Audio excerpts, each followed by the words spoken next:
देव समाज आगे आगे, बाबा का समाज पीछे पीछे आगे। क्यों? बाबा को ज्ञात है कि देवता लोग हमारे विवाह में आए हैं।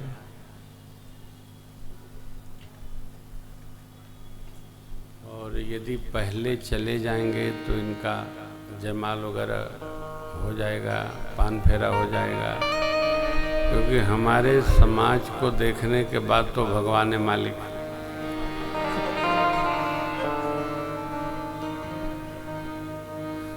पीयूष जी कहाँ है?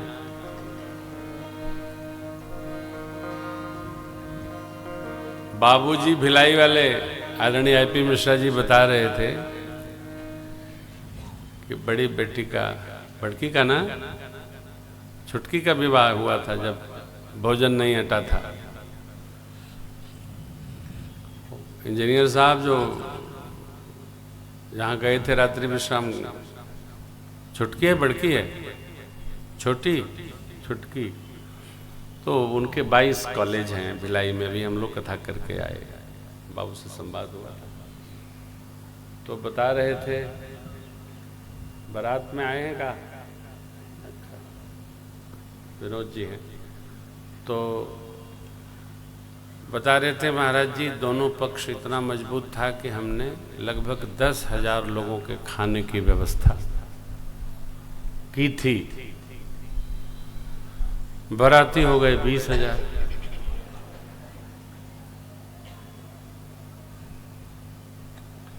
तो हम लोग तो उत्सव में लगे। अब 10,000 का 11 तो हो सकता है, 12 तो हो सकता है, 10 दूना 20 थोड़ी हो सकता है। तो जिसको जो मिला वो पाया। और अगल बगल जो दुकानें थी वो सब लोग दुकान भी खुला कर दिए, भाई जाओ मिश्रा जी के आए, वो जो मिले वही पाओ।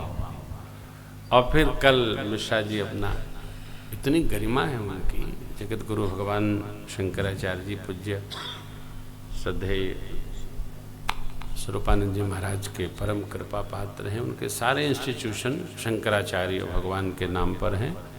बड़े अद्भुत महापुरुष हैं।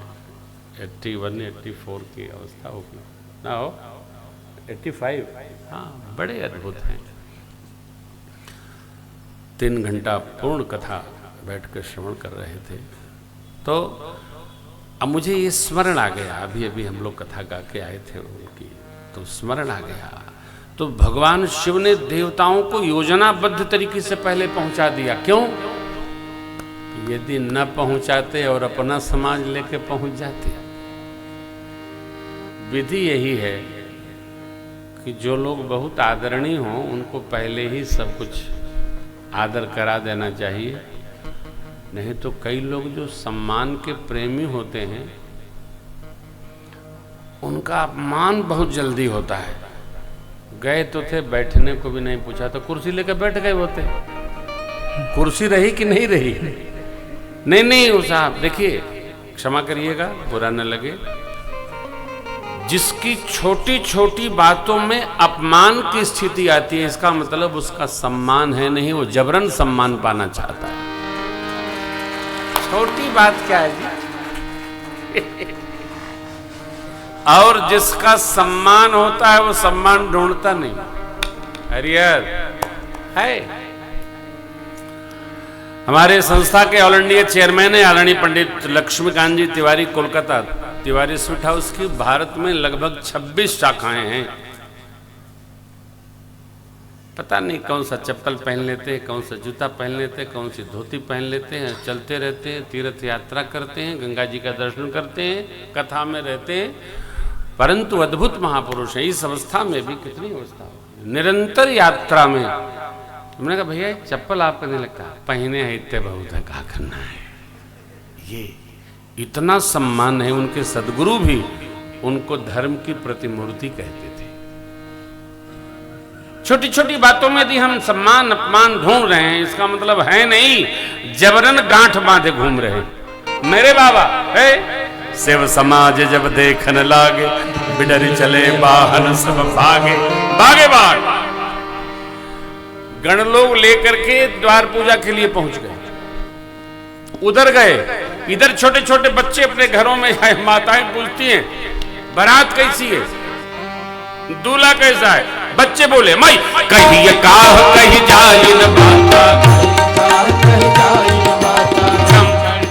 किधों बढ़ियाता, हर पौराह बसह असवारा, प्याल कपाल विभूषण छारा, प्याल कपाल विभूषण छारा, तन छा प्याल कपाल भूषण नगर जटिल भयंकर, तन भूत प्रेत पिशाच रोगी विकट मुख रजनी, तरह ही बरात देखत पुण्य बढ़ते ही कर सही, देखी सुमा विवाह घर घर बात वसिलरी के, बात वसिलरी का, बात वसिलरी बन गई। पूरे शरीर में लाख लपेटे हैं माई, साथ में भूत प्रेत जोगनियों का जमात है। क्या क्या माई, न ऊपर कपड़ा पहने न नीचे कपड़ा।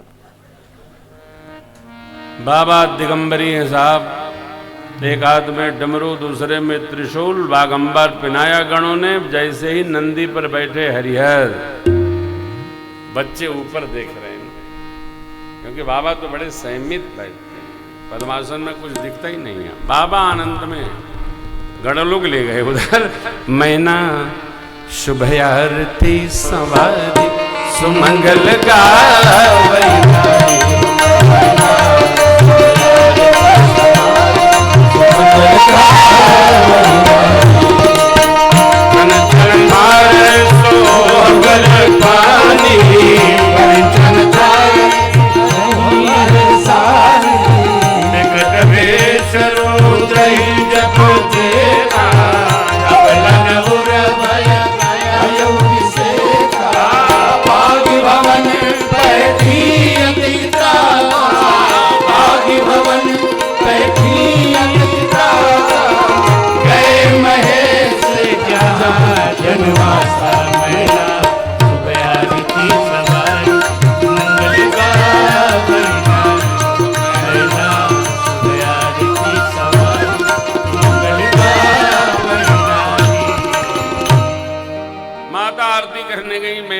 लेकिन बाबा का स्वरूप देखी तो एक बार बिटिया, एक बार बाबा, एक बार बिटिया।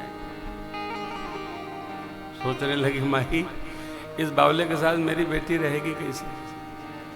अब यहाँ एक बड़ा सुंदर चिंतन है। देखिए, किसी पति पत्नी के जोड़े को देखकर कभी आप न माथा पीटे न छाती पीटे। कारण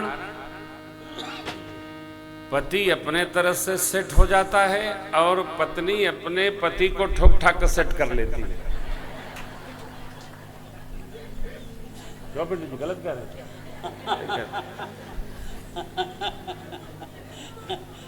पता नहीं दूसरे की गृहस्थी देखकर लोग काहे टेंशन में रहते हैं। एक बार एक हमारी बहुरानी है तो उनके पति देव बड़े अलौकिक हैं, भागवत हैं, लेकिन यदि वो कमरे में सो जाते हैं तो 3 कमरे में कोई नहीं सो सकता है। काहे? कुंडली के 12 स्थानों में ये नहीं लिखा है कि दूल्हे की नाक भी बजती है। तो एक बार मैंने पूछा कि बहू जी आप सोती कैसे हैं? बोले महाराज जी अब सेट हो गई हूँ। अब देखिए कितनी बड़ी लोग कहते हैं तपना चाहिए, तपना चाहिए। इससे बड़ी तपस्या क्या है कि बैंड बज रहा है, बहू जी सो रही। तपस्या कोई अलग से थोड़ी करना है, कहीं नहीं करना है। देखो ध्यान रखना, आप घर परिवार के साथ रहकर भगवत भजन हम कर रहे हैं, इससे बड़ी तपस्या कलयुग में कुछ नहीं। ये सबसे बड़ी तपस्या है। सरल है क्या? आप देख लीजिए, पुरुष लोग चाहे पुणे हो चाहे गुना हो, आर गुना आर पुना, कहीं भी संख्या पुना में भी देख लीजिए और गुना में भी देख लीजिए। गुना में माताओं का पंडाल भरा रहता है और पुना में भी भरा है, पुना में भी खाली है, वहां भी खाली रहता है। प्रमाण है ना। और घर का सबसे अधिक काम माताएं संभालती हैं। कैसे? पुरुष को खाना बनाने को दे दीजिए तो जूठे बर्तन में 3 दिन खाना बनेगा। बनाना सरल है, बर्तन धोना बड़ा कठिन है, बहुत कठिन है। एक दिन बच्चे को तैयार करके स्कूल भेजने को कह दीजिए, हे भगवान 14 वर्ष सांस लेगा, माता वही काम रोज करती है। कौन आ जाए, किधर चला जाए, क्या व्यवस्था, क्या व्यवस्था, क्या व्यवस्था, माताएं हो। हम जब घर पे रहते हैं, तुम्हारी बहू जी जब हमको डांटती हैं तो हमारे चेला चपाटी हंसते हैं। मैंने कहा हंस लो भाई, कारण देखो मैं संगी आदमी हूं, न जाने कब कितने लोग टपक पड़े, मैं क्या करूं, कोई बता के नहीं आता है। ऐसे ही ये RSS वाले लोग ना कब टपक जाते हैं, रात को 12 बजे, शाम को 8 बजे, भाई साहब बताए नहीं, अब आपको बता के क्या आना था। मैंने कहा जाओगे उसके बाद हिसाब होगा। माताएं कितना तपती हैं साहब, आप कल्पना नहीं करो। 9 दिन कथा में, 7 दिन कथा में आपको हम श्रवण कराएंगे। ये कठोर तप, कठोर श्रम अद्भुत है।